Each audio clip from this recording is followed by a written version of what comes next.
Assalamualaikum warahmatullahi wabarakatuh.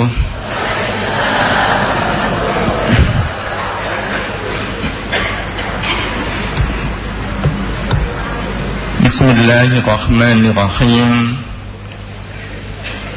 Alhamdulillahi rabbil alamin. Alhamdulillahilladzi allafa baina qulubina fa asbahna bi ni'matihi ikhwana. Asyhadu an la ilaha illallah wa asyhadu anna Muhammadar Rasulullah.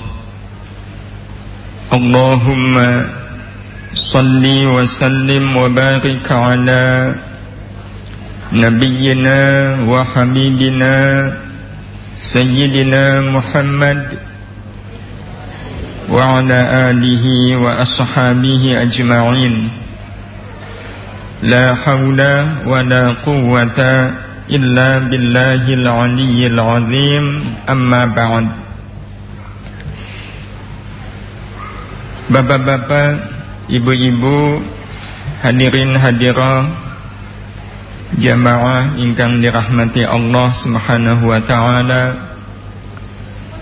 wabil khusus kepada para alim ulama, para ustaz, ustazah. Kita sangat berharap mudah-mudahan pertemuan kita ini senantiasa diberkahi oleh Allah Subhanahu wa taala. Mudah-mudahan pula pertemuan kita di pagi hari ini menjadi salah satu isyarat bagi pertemuan kita semua di surga nanti. Amin. Allahumma amin. Bapak, Ibu, hadirin dan hadirat sekalian yang dirahmati Allah, hari ini kita semua berada di penghujung tahun 1434 Hijriah. Enggak ada layarnya. Ini. Iya. Berada di penghujung tahun 1434 Hijriah. Sebentar lagi 1434 Hijriah ini akan berganti dengan 1435 Hijriah. Inilah saat yang tepat bagi kita menghitung diri. Sudah sekian lama kita menjalani hidup, kira-kira hidup kita sudah sampai di mana? Nah, bicara tentang hidup, bukankah hidup ini kita rasakan seperti sebuah perjalanan yang panjang? Tetapi kita semua tahu sepanjang-panjangnya kita hidup pasti akan ada ujungnya. Dan di ujung perjalanan hidup kita ini sesungguhnya lah Allah Subhanahu wa taala sudah menyiapkan untuk kita seindah-indah tempat kembali. Apa itu Bapak Ibu? Surga dengan segala kenikmatannya. Pertanyaannya, yakinkah kita bahwa ujung akhir perjalanan hidup kita adalah surga? Yakin?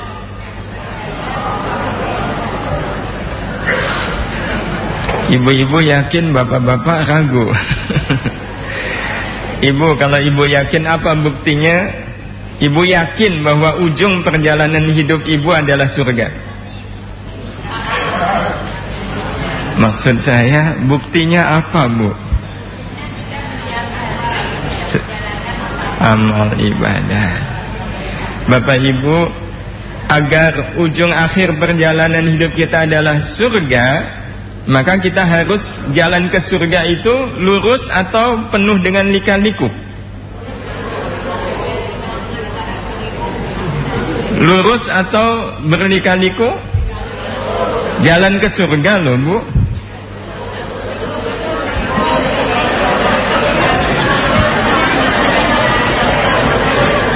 Lurus atau berliku-liku? Lurus. Okay. Jalan ke surga itu lurus. Ya, betul Bapak Ibu. Nah, kalau jalan ke surga itu lurus, pertanyaannya, kira-kira sampai saat ini kita merasakan hidup kita sudah lurus atau masih penuh dengan lika-liku? Oh, kalau penuh lika-liku, kira-kira ujungnya apa ini, Pak? Hadirin hadirah yang dirahmati Allah, kalau perjalanan hidup kita lurus, insya Allah di ujung perjalanan ini kita akan merasakan indahnya husnul khatimah. Okay. Tapi seperti yang tadi kita sampaikan, husnul khatimah itu jalannya lurus. Nah, kira-kira Bapak Ibu, inginkah kita mendapatkan husnul khatimah? Ingin sekali. Bapak-bapak ingin? Ingin betulan atau ingin-inginan? Ingin betulan. Serius Bapak Ibu? Kalau betul kita ingin husnul khatimah, maukah Bapak Ibu meninggal sekarang?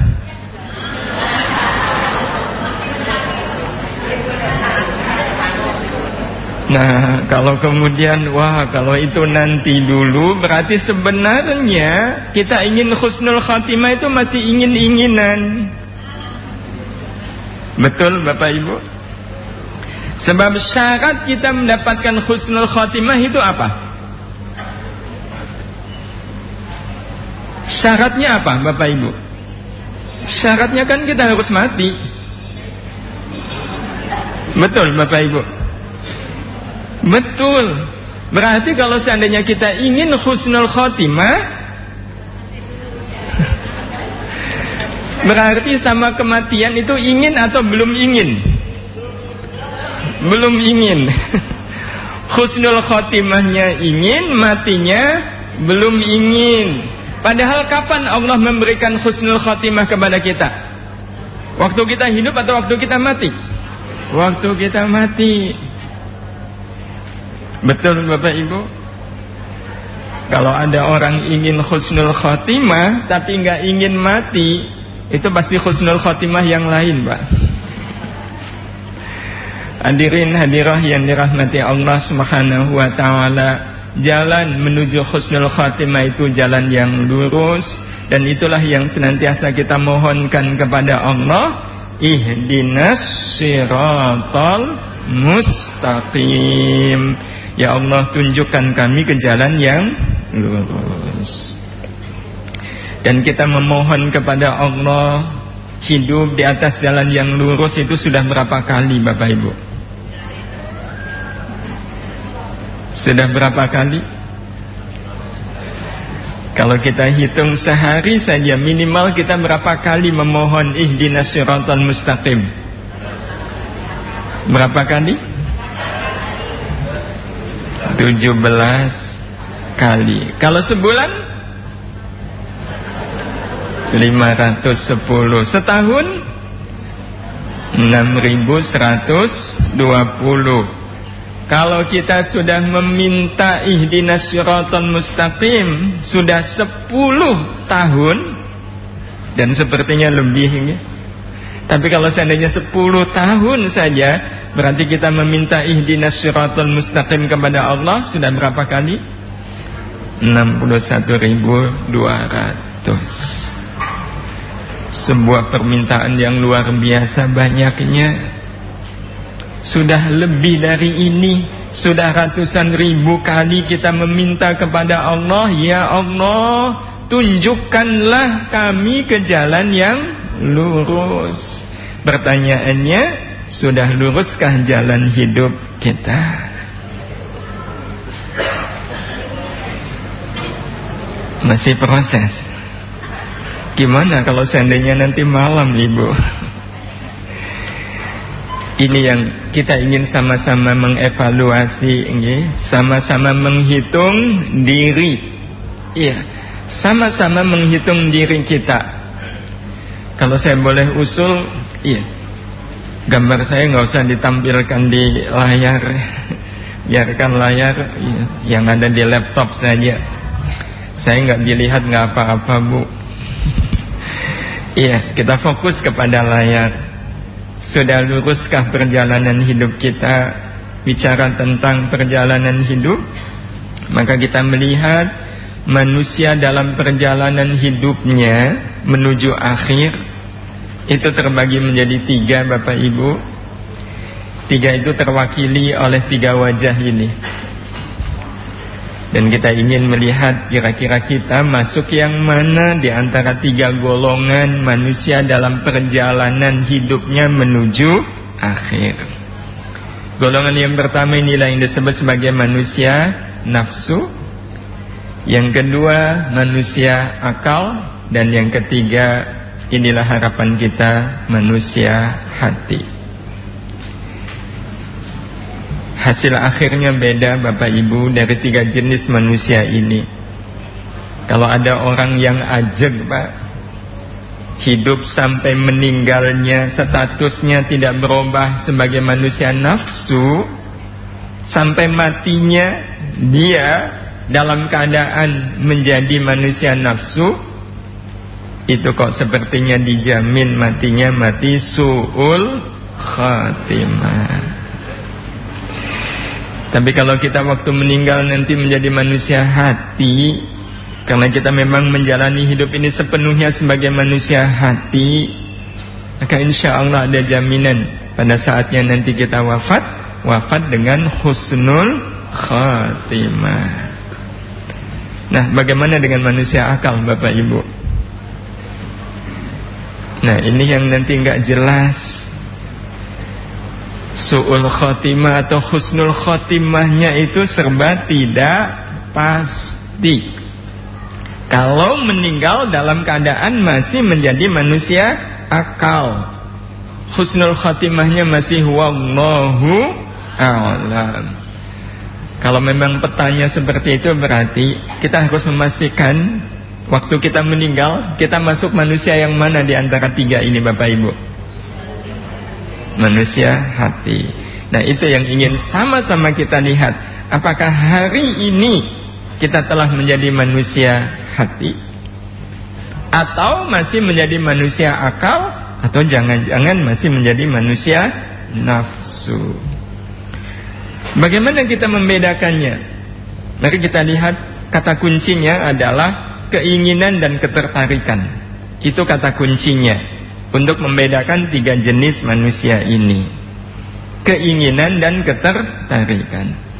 Manusia nafsu semisal adalah manusia yang tidak ingin baik dan tidak tertarik kepada yang baik. Itu manusia nafsu namanya. Ingin baik tidak, tertarik kepada yang baik juga tidak. Terus inginnya apa? Inginnya yang jelek, tertariknya juga kepada yang jelek. Lihat ada uang, bukan uang sendiri, ingin mengambilnya, tertarik mengambilnya, itu manusia nafsu. Ada orang ingin membangun profesinya sebagai pembawa acara gosip,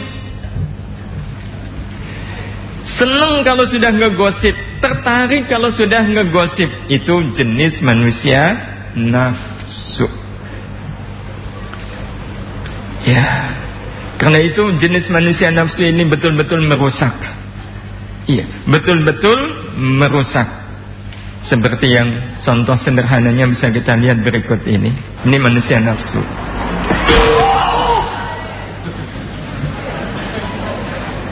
Ya, kita bisa bayangkan kepala dikira kelapa, main pukul aja.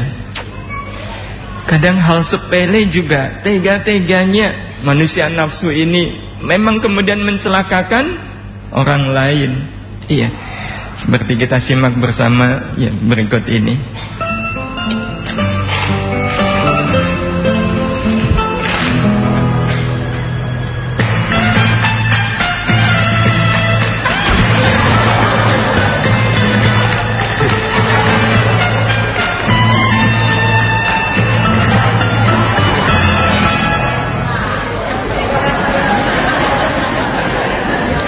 Bapak Ibu yang dirahmati Allah, ya inilah manusia nafsu. Hanya gara-gara rebutan keripik kentang rela menjatuhkan yang lain. Itu betul-betul manusia nafsu. Iya. Karena itu kita tidak ingin bahas jenis manusia yang pertama ini. Kenapa? Karena kita insya Allah tidak di situ. Karena manusia nafsu itu adalah manusia yang sudah kehilangan jati dirinya sebagai manusia. Manusia yang sebenarnya sudah tidak pantas lagi disebut sebagai manusia. Kita tidak ingin bahas. Ya, karena sekali lagi kita tidak termasuk di dalamnya. Meskipun kalau kita lihat bangsa kita ini, kira-kira manusia nafsunya sedikit atau banyak? Kok Ibu tahu? Tahu karena ngelihat aja. Tapi saya yakin Bapak Ibu, kita semua tidak termasuk jenis manusia yang pertama ini. Karena itu kita lewatkan saja. Iya, karena kita yakin tidak ada di situ. Nah, karena itu kita tegas, saya tidak termasuk jenis manusia nafsu. Nah, sekarang manusia akal. Siapa manusia akal itu? Adalah manusia yang ingin baik tetapi tidak tertarik kepada yang baik. Ingin baiknya ada, tapi sama yang baik itu anehnya tidak tertarik. Mari sama-sama kita melihat, karena tema kita di kesempatan pengajian di penghujung tahun 1434 Hijriah ini adalah menghitung diri kita. Apakah kita termasuk manusia akal? Kita lihat sabar. Pertanyaannya, apakah sabar itu baik?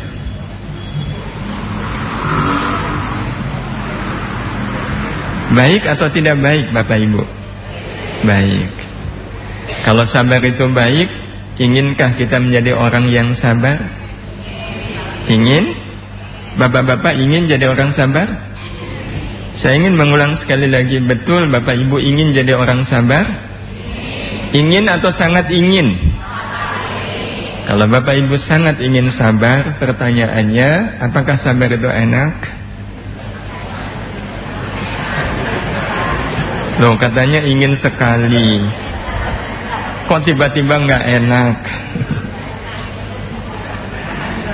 Berarti kalau begitu kita ternyata menginginkan sesuatu yang sesuatu itu tidak enak.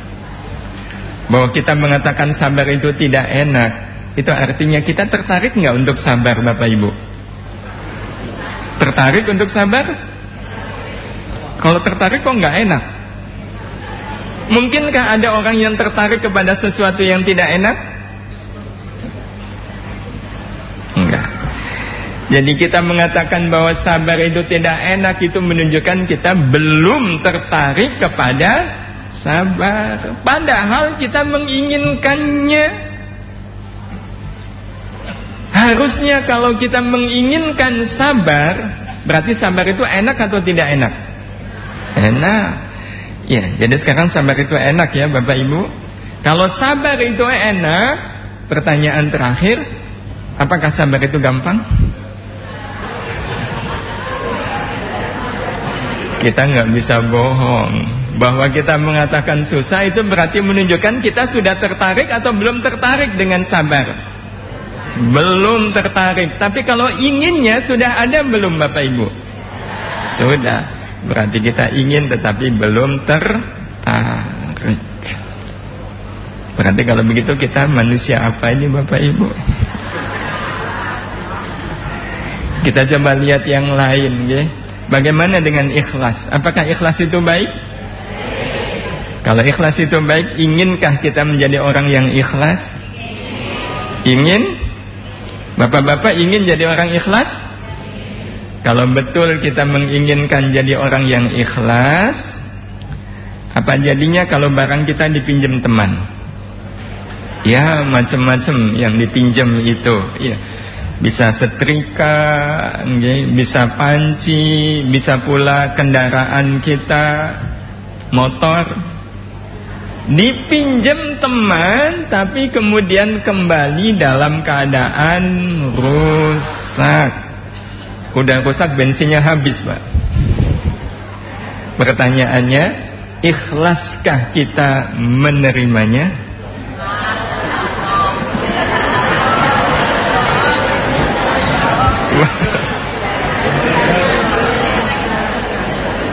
Kalau kemudian waktu kita ikhlas itu ikhlas dengan lapang atau pakai ngerundel?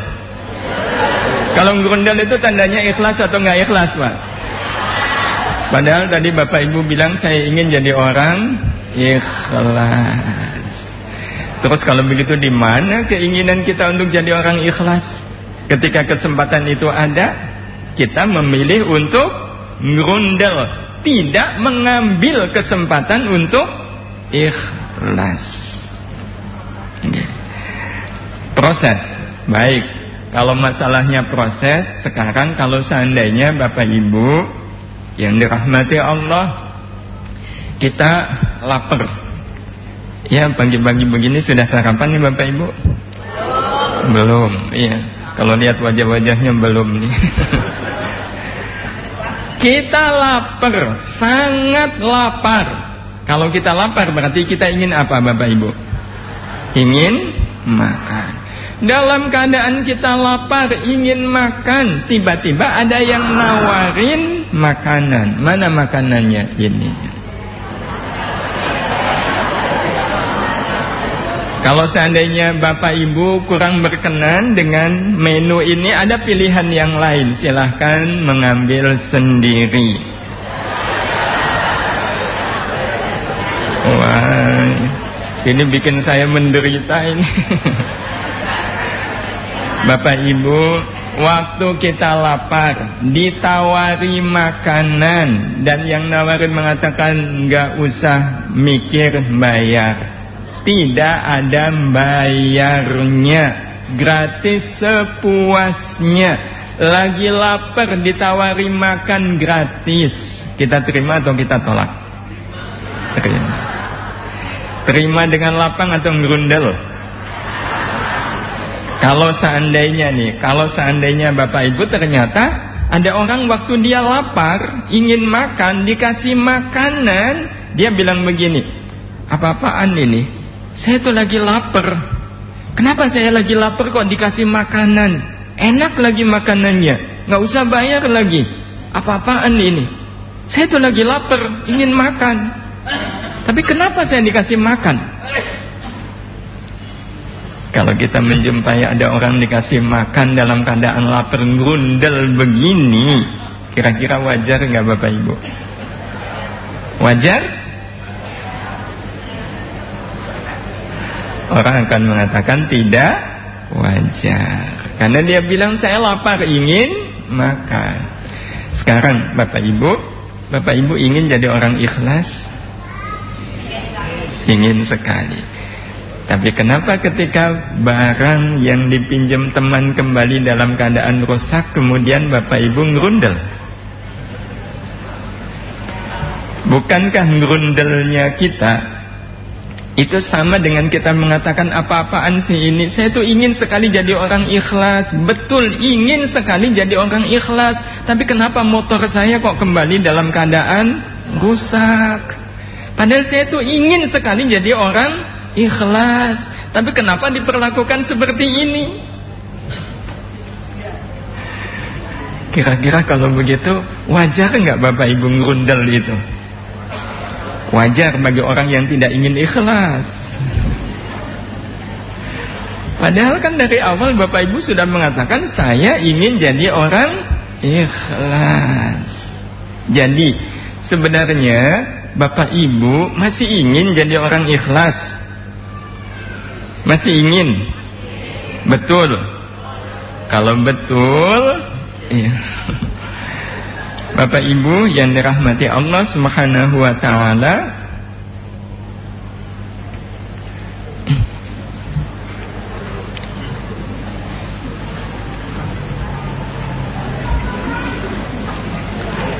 ya, kalau betul sekarang kita kedatangan tamu tidak penting dalam keadaan kita sedang punya urusan yang penting.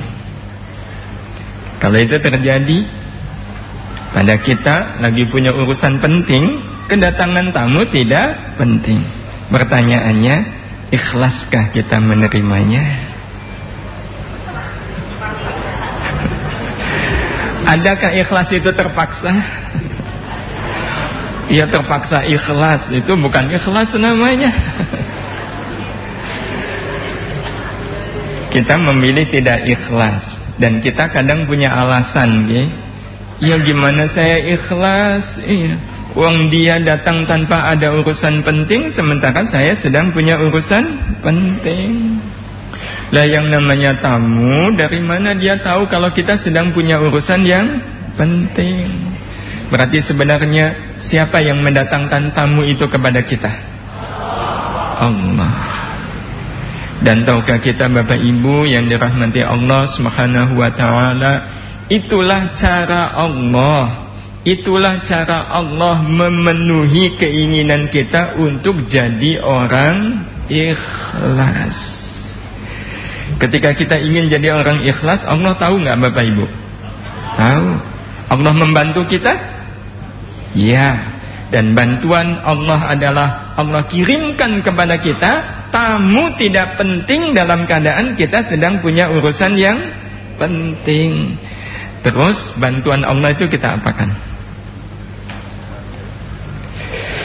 Karena itu sebenarnya harus hati-hati Bapak Ibu. Itu cara Allah membantu kita agar kita punya kesempatan untuk jadi orang ikhlas. Hadirin hadirah yang dirahmati Allah, karena ini bab yang penting, saya kembali bertanya, jadi Bapak Ibu masih ingin jadi orang ikhlas? Masih?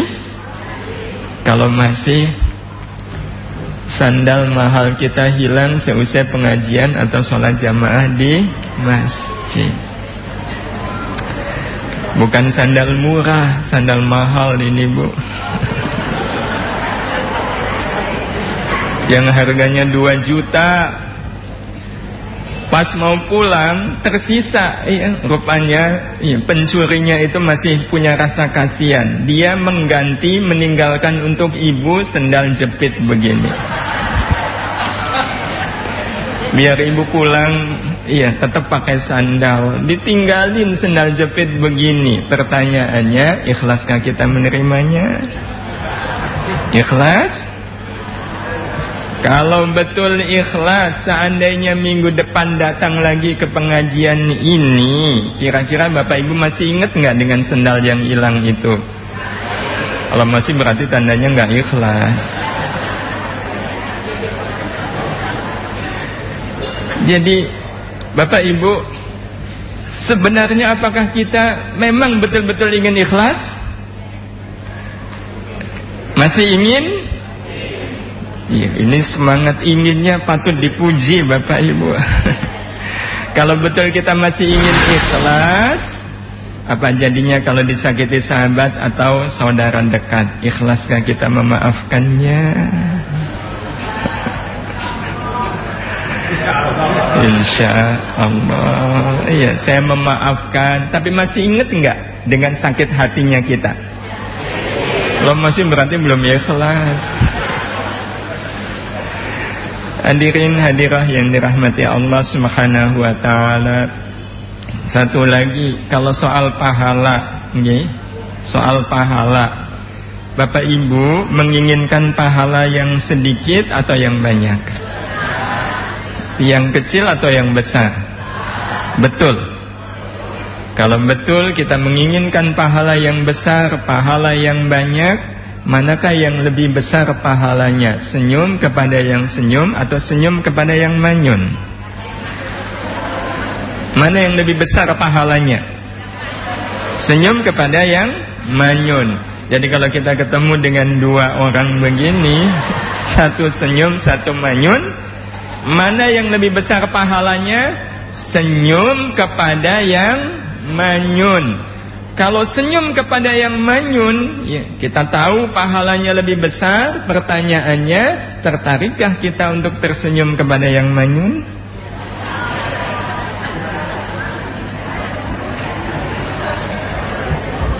Ini betul-betul aneh, yang betul-betul aneh. Kita sendiri tadi sudah mengatakan bahwa saya ingin pahala yang lebih banyak, dan pahala yang lebih banyak itu ada pada senyumnya kita kepada yang manyun. Tapi kenapa tiba-tiba kita tidak tertarik untuk senyum kepada yang manyun? Sebenarnya telah terjadi apa pada diri kita ini, Bapak Ibu? Kita sendiri mengatakan percaya, tapi kemudian kita sendiri membantah. Iya sih, saya tahu kalau saya senyum kepada yang manyun itu pahalanya lebih besar. Tapi kalau saya harus senyum kepada dia, maaf, enak aja dia manyun, masa saya senyum.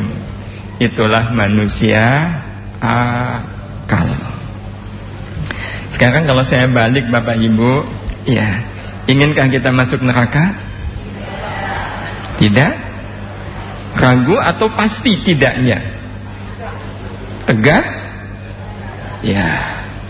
Kita kalau ditanya inginkah masuk neraka, pasti dengan tegas kita mengatakan tidak mau. Iya. Kita coba buktikan, betulkah kita tidak ingin masuk neraka? Neraka itu untuk siapa, Bapak Ibu? Untuk siapa? Bukankah untuk orang yang banyak melakukan dosa dan maksiat? Betul, Bapak Ibu? Ya. Dosa dan maksiat bisa menyeret pelakunya masuk ke dalam neraka, dan kita semua tidak ingin masuk neraka. Pertanyaannya, apakah dosa dan maksiat sudah menjadi sesuatu yang tidak menarik atau masih menarik?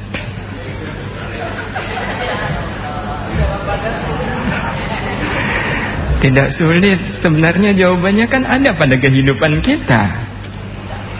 Ibu, kalau ada satu orang yang sudah memulai cerita jelek orang lain, ibu tertarik nggak untuk gabung? Padahal ibu tahu nggak itu dosa atau tidak dosa? Kenapa ibu tertarik? Padahal dosa itu bisa menyeret pelakunya masuk neraka. Dan kalau saya tanya, ibu ingin masuk neraka? Tidak. Tapi kenapa kemudian tertarik melakukan dosa? Pak, kalau melihat perempuan, wanita yang pakaiannya kekurangan bahan, itu dosa nggak, Pak? Dosa. Okay? Kalau dosa, kira-kira itu sesuatu yang menarik atau tidak menarik untuk dilihat?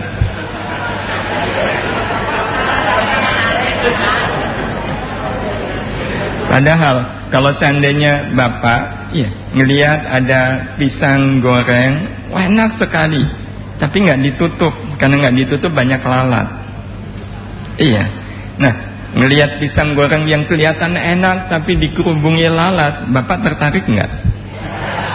Tapi kenapa lihat perempuan yang pakaiannya kekurangan bahan itu tertarik?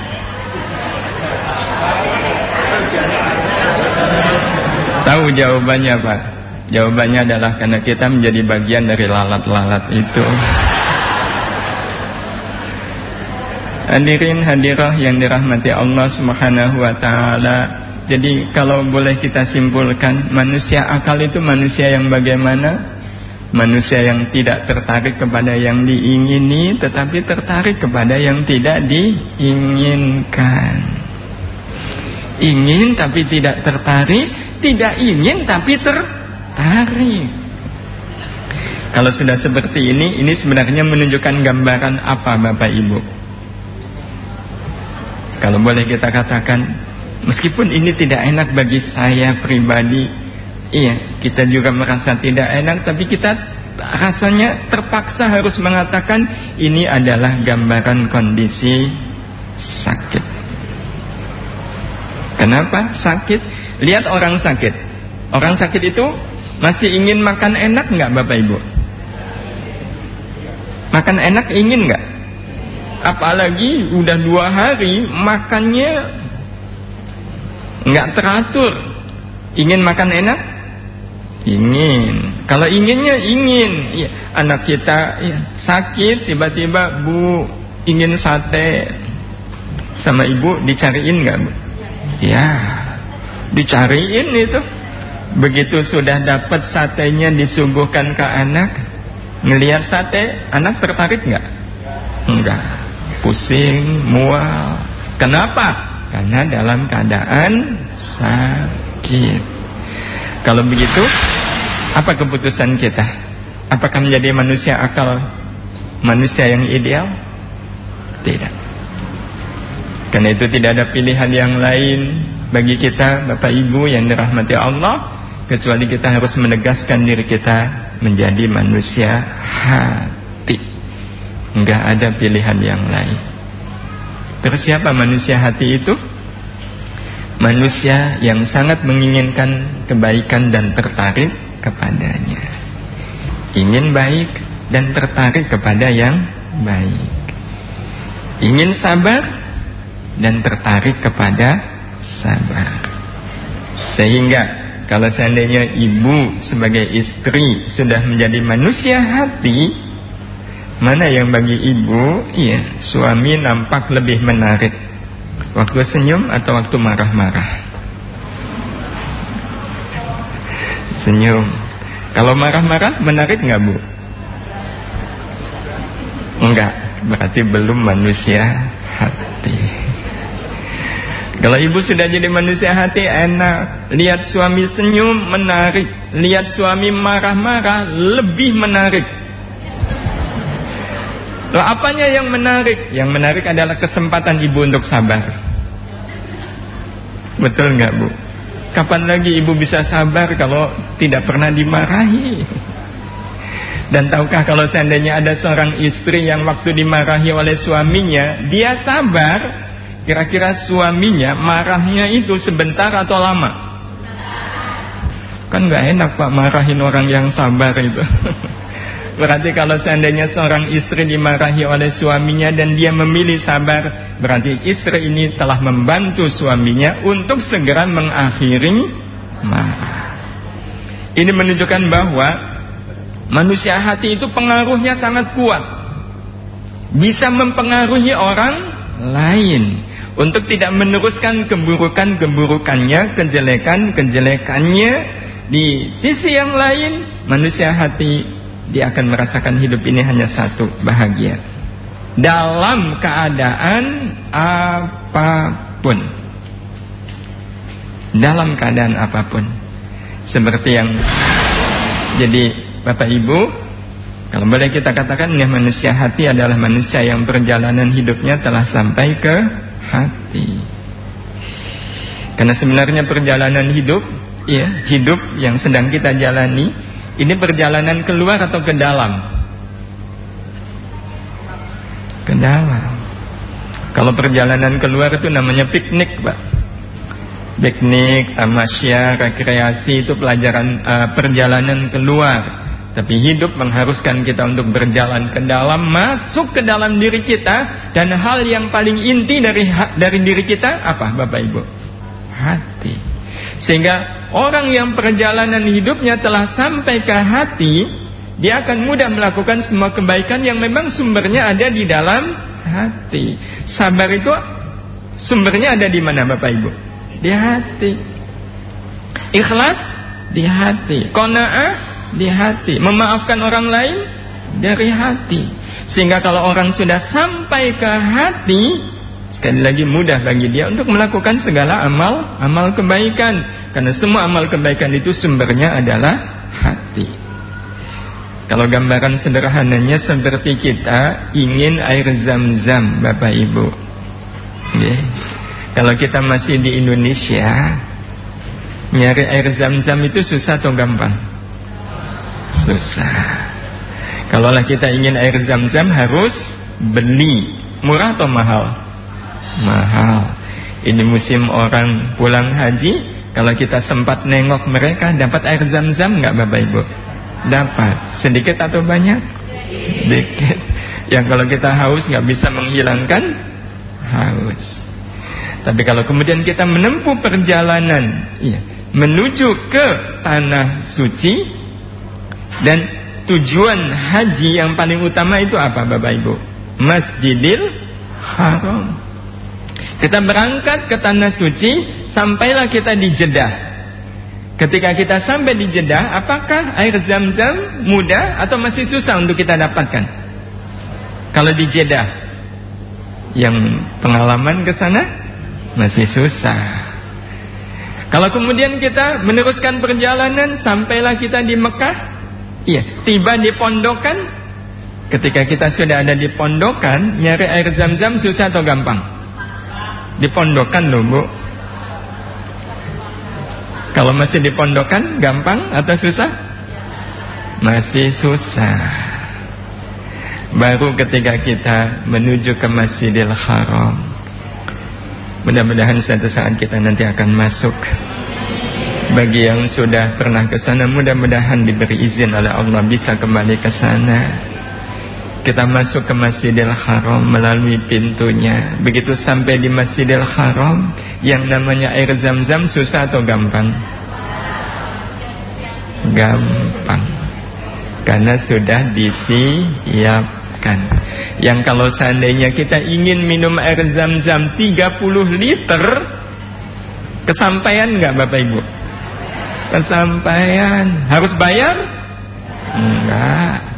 Kita bisa minum sepuas-puasnya air Zam-Zam itu. Kenapa? Kita sudah sampai.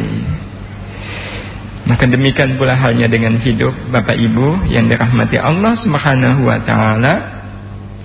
Kalau seandainya kita hidup betul-betul sudah sampai ke hati, maka kita akan mudah melakukan semua kebaikan, terutama kebaikan yang dibutuhkan saat sakaratul maut datang menjemput. Kita akan bisa melakukannya kalau kita sudah sampai ke hati. Bicara tentang sakaratul maut, adakah di antara kita yang bisa lepas dari yang namanya sakaratul maut? Tidak. Suatu saat sakaratul maut pasti akan menggedor-gedor hidup kita. Pertanda kita harus segera meninggalkan alam dunia ini.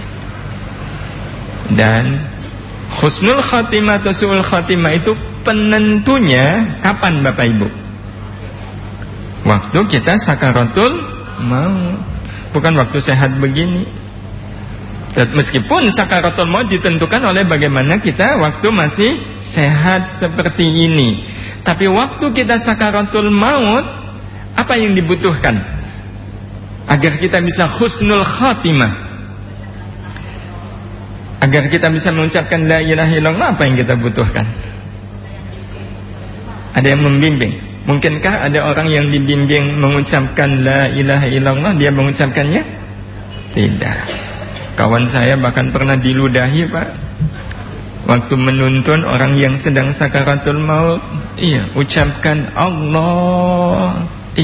Sekali wajahnya wajah ngece, wajah menghina. 2 kali, Pak, ucapkan la ilaha Allah. Bukan la ilaha illallah, cuma Allah saja. Itu dia diam, tambah ngece. Begitu ketiga kali ucapkan, Pak, Allah,